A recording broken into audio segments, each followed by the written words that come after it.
Tirta Investama. Tadi Super Wahana udah ya, Bapak ya.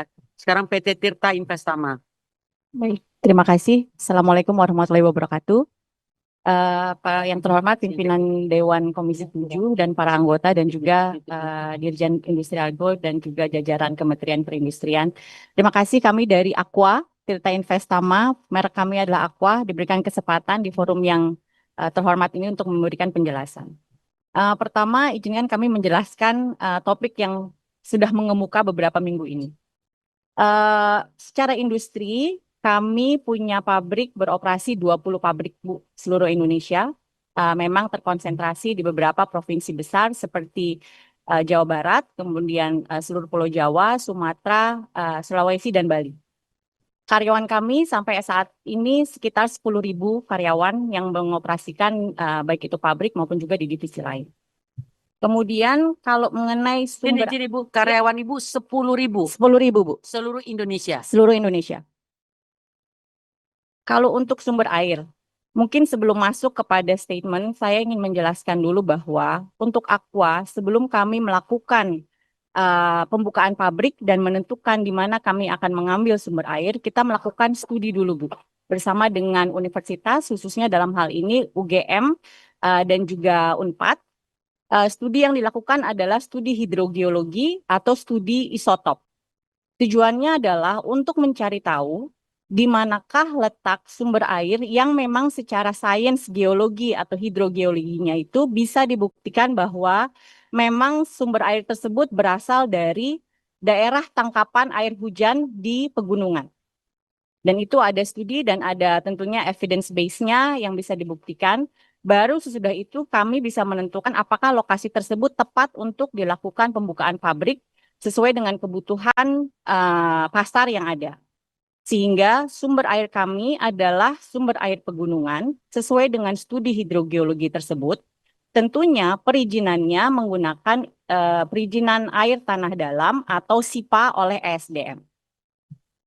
Kalau ada persepsi ataupun pendapat bahwa air aqua adalah air di bor, izin kami menyampaikan pengoboran itu adalah cara yang harus dilakukan untuk bisa mendapatkan air dari sumber tanah dalam atau kita menyebutnya akuifer yang tertekan atau akuifer yang terlindungi karena di situ terlindungi secara alami ratusan tahun oleh lapisan-lapisan batuan sehingga tidak ada resiko terkontaminasi mengenai cemaran-cemaran seputar dari sumber air tersebut.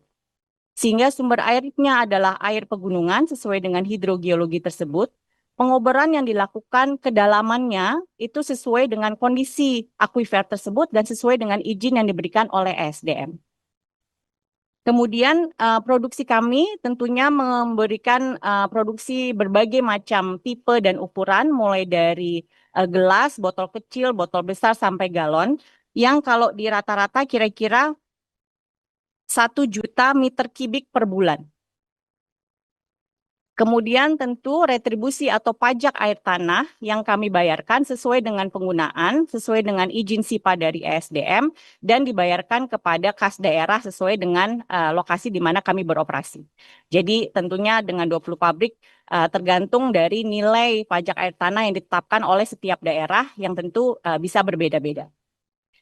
Pasaran kami, produk Aqua memang mungkin 99,9% adalah pasaran domestik, yang memang kami pasarkan dan distribusikan untuk bisa menjangkau masyarakat.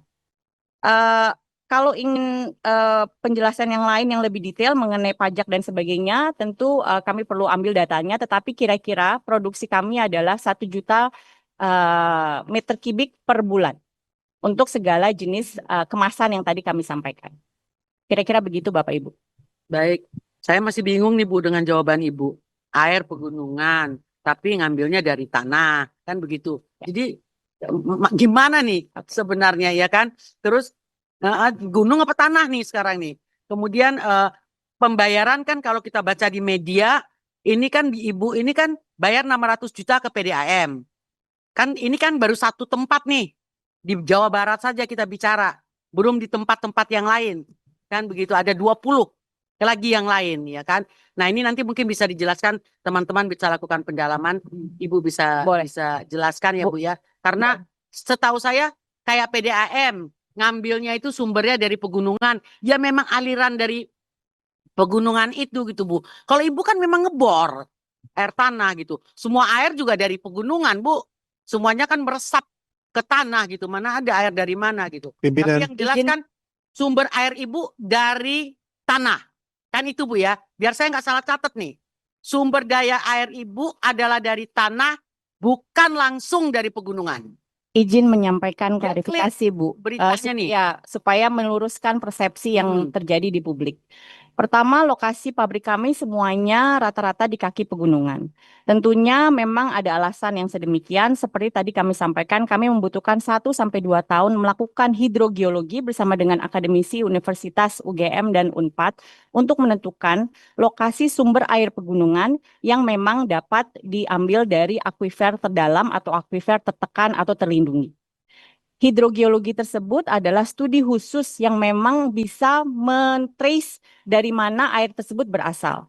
Mungkin mohon maaf memang tidak ada slide-nya, tetapi yang namanya air pegunungan itu memang jatuhnya tentu di lereng pegunungan, masuk ke daerah yang kita bilang daerah tangkapan air hujan. Dari proses sains atau dari proses alami dia akan terus meresap ke dalam ke dalam tanah. Seperti juga mungkin air-air yang lain. Nah, tentunya tidak semua lokasi itu bisa diklaim atau bisa disebutkan sebagai sumber air pegunungan. Karena tadi berdasarkan studi hidrogeologi atau isotop tersebut akan bisa dibuktikan bahwa sumber air titik A itu asalnya dari tangkapan air hujan yang jatuh di lereng gunung tertentu. Misalnya lereng gunung Salak atau lereng gunung Merapi dan sebagainya, tergantung kami beroperasi. Jadi statement kami penjelasan sesuai dengan bukti yang ada, sumber air kami adalah sumber air pegunungan. Tentunya untuk mengambilnya untuk keperluan komersialisasi dan industri harus dilakukan pengeboran, Bu. Dan pengeboran itu dilakukan untuk satu mengambil airnya, tetapi lebih dari itu cara pengeboran yang dilakukan adalah untuk memastikan sumber air yang memang didapat dari akuifer terlindungi tersebut pada saat diambil melalui pipa itu tidak terdapat cemaran-cemaran lain di lokasi menuju ke atas gitu. Jadi pengeboran itu hanya caranya, tetapi sumber air pegunungannya bisa dibuktikan dengan studi yang ada adalah air pegunungan. Demikian. pimpinan, Baik, saya ini agak bingung ya Bu ya. pimpinan. Ibu kan tadi kalau yang lain yang sumber air pegunungan itu kan bayarnya ke daerah, ke PAD. Ibu bayarnya kan ke PDAM. Oke. Ini kan berarti kan air tanah. Jadi saya bingung, sumber airnya pegunungan, tapi bayarnya ke PDAM. Yang tadi yang dari pegunungan semua bayarnya ke daerah. Ya, Nah, izin ini gimana menjelaskan, nih, Bu? izin menjelaskan, Bu. Kalau PDAM itu memang kebetulan konteksnya Subang. Jadi pertama perizinan air tanah kita atau air sumber pegunungan dengan SIPA dari SDM, seperti dengan teman-teman yang lain, kami membayar retribusi atau pajak air ke daerah sesuai dengan penggunaan dan meteran dan sebagainya.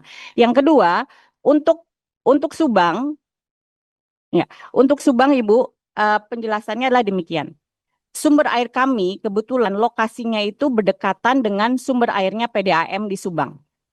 Sehingga berdasarkan kesepakatan dari saat pabrik Subang berdiri, itu disepakati bahwa kami membayar kontribusi supaya PDAM juga bisa merawat, menjaga sumber airnya PDAM untuk lingkungan sekitar, mengingat ada kekhawatiran dari PDAM bahwa sumber air kami itu bisa berpengaruh terhadap juga debit atau level air PDAM.